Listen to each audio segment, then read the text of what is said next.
आपसी अब शिवराज सिंह चौहान लाडली बहना को संबोधित कर रहे हैं। लाडली बहनाएं यहाँ इकट्ठा है। मेरी बहनों, माँ अहिल्या देवी देवी थी सचमुच में। लेकिन आज एक बात मैं आप सब बहनों से कहना चाहता हूँ, नारी कमजोर नहीं है। ये भारत की संस्कृति है कि जिसमें हजारों साल पहले कहा गया कि यत्र नार्यस्त पूज्यन्ते रमन्ते तत्र देवता। देवता कहाँ निवास करेंगे? जहाँ माँ, बहन और बेटी को मान, सम्मान और इज्जत की नजर से देखा जाएगा, भगवान वहीं निवास करेंगे। माँ, बहन और बेटियों का हमारे देश में हमेशा सम्मान रहा। लेकिन मेरी बहनों, बीच में एक कार्यकाल खंड ऐसा आया जब मुगलों का शासन हुआ। उस जमाने से हमने माँ, बहन और बेटी को बराबर का स्थान देना बंद कर दिया। पुरुष को ऊंचा स्थान और स्त्री जैसे उसकी गुलाम बन गई हो। स्थिति इतनी बिगड़ी कि बेटी का जन्म अभिशाप माना जाने लगा। मेरी बहनों, मैं गांव का रहने वाला हूं।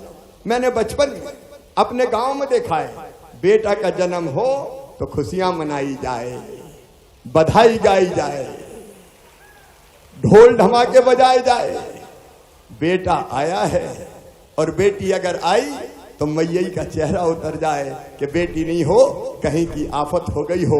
बेटी का जन्म अभिशाप माना जाने लगा और धीरे धीरे स्थिति इतनी बिगड़ी कि बेटी को जन्म दिया तो सास नाराज हो जाए कि बेटी पैदा कर रही है, और दूसरी बेटी, तीसरी बेटी पैदा हो जाए तो एक जमाना वो भी था जब परिवार के लोग कहें दूसरी शादी कर दो रे, इससे तो बेटा पैदा ही नहीं हो रहे।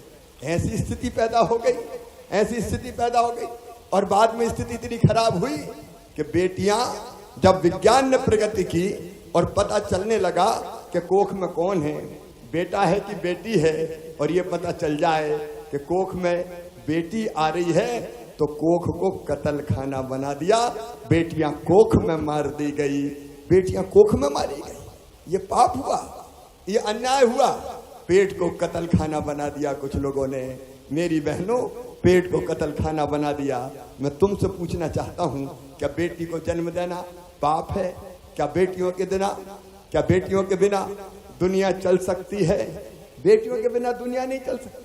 लेकिन हालत ये हो गई कि 1000 बेटे पैदा होते थे तो बेटियां 900 पैदा होने लगी, 900 बेटियां पैदा होने लगी। मेरी बहनों, बताना, बेटियों के बिना ये दुनिया चल सकती है क्या?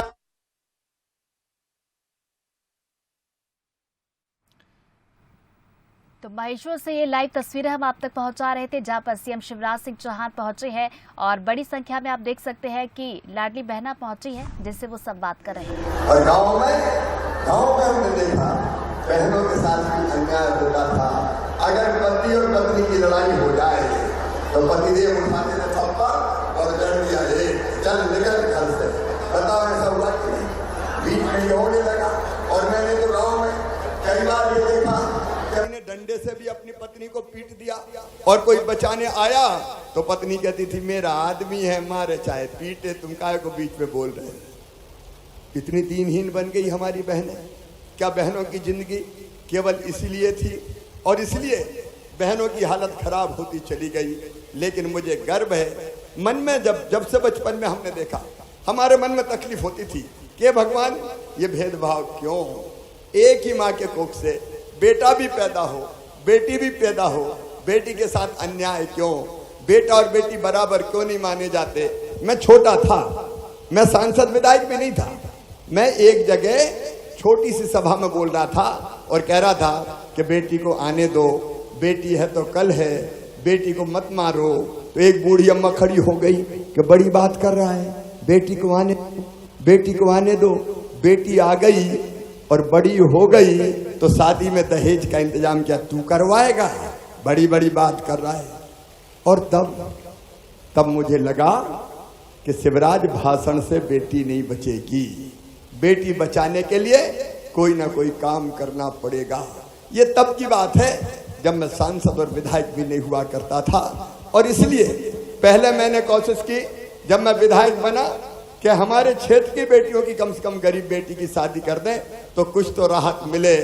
लेकिन उसके बाद जैसे ही मध्य प्रदेश का मुख्यमंत्री बनने का सौभाग्य हुआ। भारतीय जनता पार्टी की सरकार आई तो मेरी बहनों, हमने तय कर लिया कि बेटियों की शादी अब गरीब को परेशान नहीं करेगी। बेटियों की शादी मध्य प्रदेश की भारतीय जनता पार्टी की सरकार करेगी। बेटी को बोझ नहीं रहने देंगे, बेटी को वरदान बनाने का काम करेंगे। गुजरात में जब नरेंद्र मोदी जी गुजरात के मुख्यमंत्री थे, बेटी बचाओ बेटी पढ़ाओ अभियान उन्होंने प्रारंभ किया। भाभी अनेकों योजनाएं बेटी को बचाने की बनी, लेकिन इससे भी मेरे मन में चैन नहीं था। मुझे लगा कि कुछ ऐसा कर शिवराज कि जिसके कारण बेटी बोझ ना रहे, बेटी वरदान बन जाए। और तब हमने अफसरों को बुला के कहा कि ऐसी योजना बनाओ कि धरती पे मध्य प्रदेश की बेटी पैदा हो तो बेटी लखपति पैदा होनी चाहिए। अफसर हंसने लगे कि बेटी लखपति कैसे होगी। अरे इनका बड़ी सरल बात है, मध्य प्रदेश सरकार के खजाने से रुपया निकालो और बेटी के नाम पैदा होती जमा कर दो, तो बड़ी जब तक होगी ब्याज होके लखपति बन जाएगी। बताओ बन जाएगी कि नहीं बन जाएगी।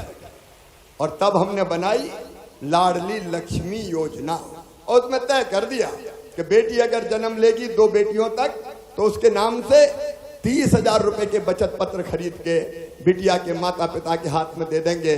और वो 5वीं पास करके 6वीं में जाएगी तो 4,000, 8वीं पास करके 9वीं में जाएगी तो 6,000, 10वीं पास करके 11वीं में जाएगी तो फिर 6,000 और 12वीं में 6,000 रुपया देंगे। और कॉलेज में जाएगी तो 12,500 रुपया, डिग्री प्राप्त करेगी तो 12,500 रुपया।